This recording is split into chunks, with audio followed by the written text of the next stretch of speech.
Hello friends, स्वागत है आप सभी का आपके अपने YouTube channel IT foundation classes में। तो दोस्तों, आज की इस क्लास में मैं डिस्कस करूंगा एएलपी असिस्टेंट लोको पायलट का जो सीबीटी एग्जाम होने वाला है।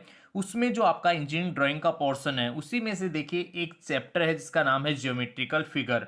बहुत ही मोस्ट इंपॉर्टेंट जो है ये चैप्टर रहने वाला है। आप सभी इस वीडियो को एंड तक जरूर देखिएगा। और दोस्तों, यदि आप लोग फर्स्ट टाइम हमारे इस यूट्यूब चैनल पे हैं तो इसे सब्सक्राइब करें, साथ ही साथ बेल आइकन के बटन को जरूर प्रेस करें ताकि इसी तरह के यूजफुल वीडियोस रेगुलर आप सभी तक पहुंच सकें। तो दोस्तों, स्टार्ट करते हैं आज का वीडियो। यहाँ पे देखिए टॉप एमसीक्यूज जो है, मल्टीपल चॉइस क्वेश्चंस, जो कि डायरेक्टली आपके एग्जाम पैटर्न पे आधारित है, वही क्वेश्चंस यहाँ पे मैं डिस्कस करने वाला हूँ। तो फर्स्ट क्वेश्चन है, मानक के अनुसार सर्किल में कौन सा आयाम, आयाम का मतलब है यहाँ पे रिप्रेजेंट करने का जो तरीका है वो कौन सा सही ढंग से चिन्हित है। अब देखिए यार, सबसे पहले यहाँ पे मैं आप सभी को बताना चाहूंगा कि थीटा जो है, ये थीटा रिप्रेजेंट करते हैं हम व्यास के लिए, ठीक है, डायमीटर के लिए।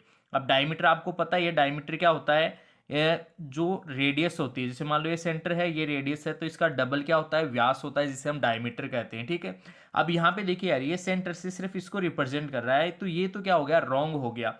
एक्चुअल में मैंने क्या कहा कि थीटा जो है वो व्यास को दर्शाता है। अब सेकंड वाले क्वेश्चन में आप देख पा रहे होंगे कि ये लग तो रहा है व्यास, लेकिन एक्चुअल में व्यास को रिप्रेजेंट करने का ये तरीका भी गलत है। व्यास को एक्चुअल में रिप्रेजेंट किया जाता है जैसे यहाँ से डेस डेस करके, दो तो ऐसे डेस डेस रहेगी, और यहाँ से जो है इस व्यास को रिप्रेजेंट किया जाता है। यहाँ पे एक तीर का निशान रहेगा और यहाँ पे एक तीर का निशान रहेगा, और यहाँ पे जो है इस व्यास को रिप्रेजेंट किया हुआ रहेगा, ठीक है। अब बी ऑप्शन जो है वो भी इसका गलत है। थर्ड ऑप्शन जो है वो देखिए, थर्ड ऑप्शन भी गलत है। और फोर्थ ऑप्शन देखिए बिल्कुल सही इसका राइट आंसर हो जाएगा, ठीक है।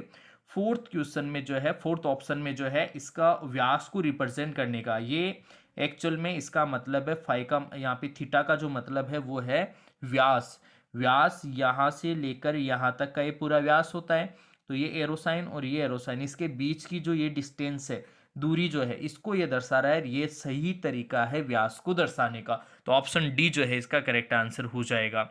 इसके बाद में देखो नेक्स्ट क्वेश्चन जो है, कौन सा फिगर हेक्सागन है। हेक्सागन होता है जिसमें 6 भुजाएं होती है। देखो यार समझना, एक जिसमें 3 भुजाएं होती है उसको ट्राइंगल बोलते हैं, ठीक है।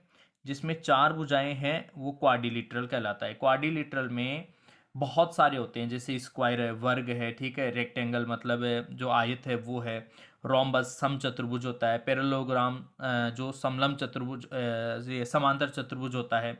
इसके अलावा ट्रेपेजियम जिसे हम समलंब चतुर्भुज कहते हैं वो होता है, ठीक है। 5 भुजाओं वाले को पेंटागन कहते हैं। 5 भुजाएं वाले, जैसे मान लो इसमें कितनी है, 5 भुजाएं, इसको पेंटागन कहेंगे।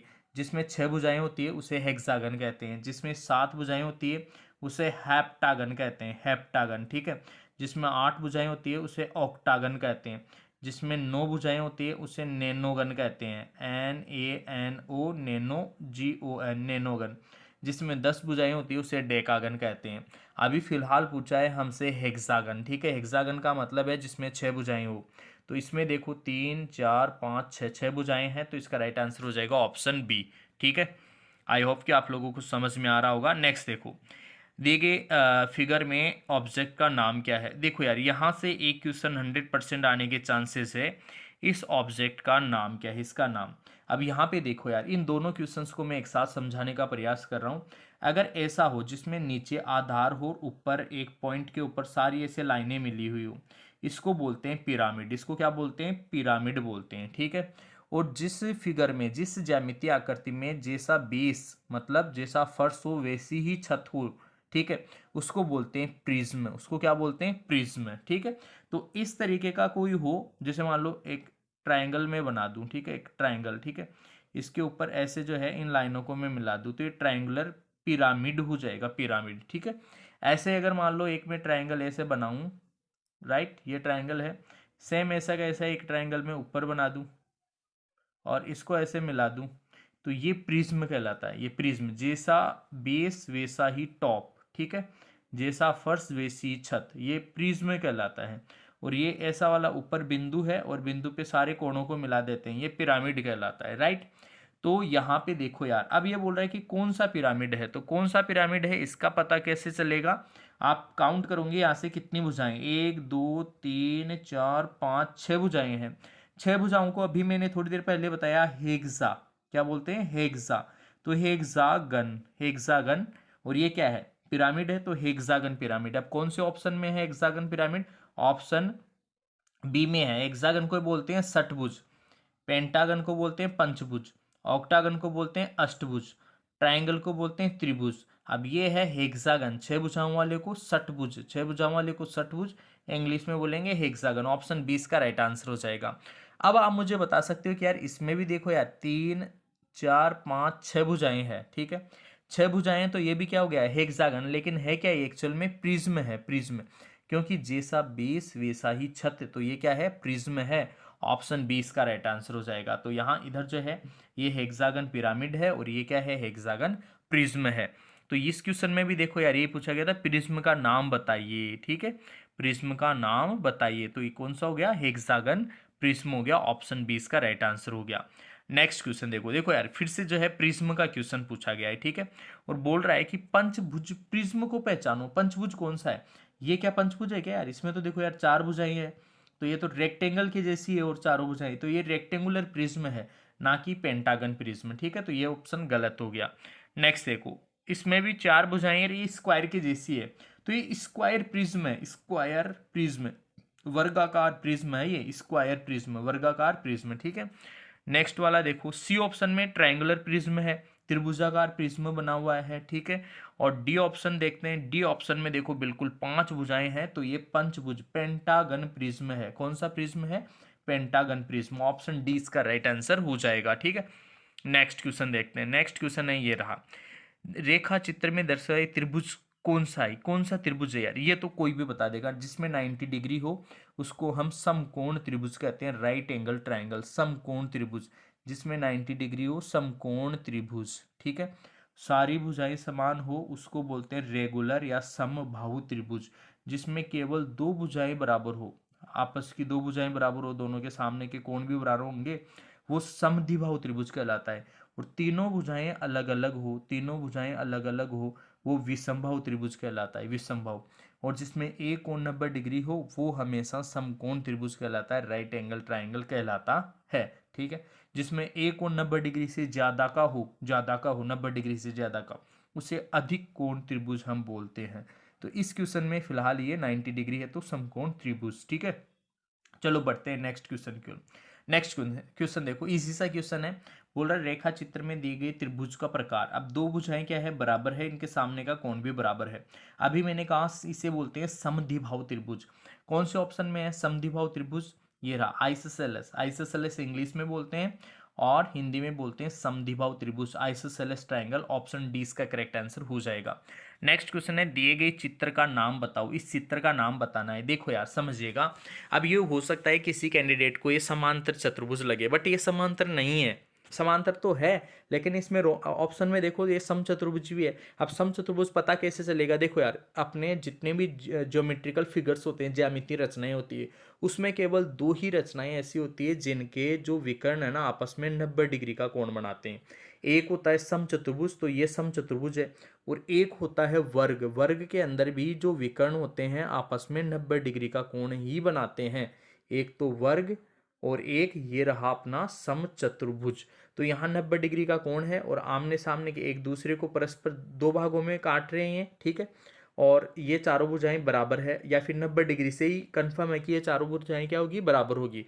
भाई 90 डिग्री अगर विकर्ण जो है परस्पर 90 डिग्री पे काट रहे हो और आपस में समद्विभाव कर रहे हो, मतलब ये आपस में समद्विभाजक हो, मतलब दोनों बराबर भागों में बट रहे हो, तो उसे हम बोलते हैं समचतुर्भुज। ऑप्शन बी इसका राइट आंसर हो जाएगा, ठीक है।